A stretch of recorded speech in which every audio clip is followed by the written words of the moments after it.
মাশাআল্লাহ ভাই, মাশাআল্লাহ ভাই বড় কিছু আছে নাকি লাভ হইতেছে যে? একদম নদীর তরতাজা ফুটি মাছ। এদিকে এক বড় ভাই মনে হয় নদীতে মাছ ধরতেছে বড়শি দিয়া। সকাল থেকে মাছ পাইছেন ভাই একটাও? পাইছি ভাই, অনেকগুলো ফুটি মাছ পাওয়া গেছে। ও আদা আদা দিকে খাই ফেলাইছে। দেখি তো ভাই কী কী মাছ পাইছেন?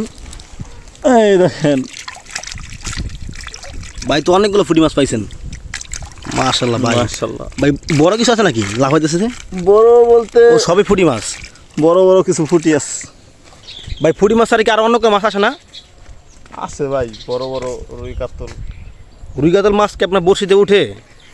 বড় বড়শিতে উঠে। দেখতেছি ভাই সব ফুটি মাছ। যাক, তাও তো অনেক মাছ পাইছেন ভাই। দেখি ভাই আবার বড়শি ছাড়ছে, কি মাছ পায়। ভাই কি প্রতিদিন এখানে মাছ ধরেন? ভাই প্রতিদিনই। ও আলদার খাই ফেলাইছে মনে হয়। এটা হচ্ছে আড়িয়াল খাঁ নদী, আমাদের ফরিদপুরের আড়িয়াল খাঁ নদী। এই নদীর মধ্যে এক বড় ভাই মাছ ধরতেছে বড়শি দিয়া। ভাইয়ের মাছ ধরাগুলো দেখতেছি, অনেকগুলো ফুটি মাছ পাইছে এটার মধ্যে। এই ঝুড়ির মধ্যে রাখছে মাছগুলা, অনেকগুলো ফুটি মাছ, একদম নদীর তরতাজা ফুটি মাছ। দেখেন কেমন লাফাইতেছে মাছগুলা।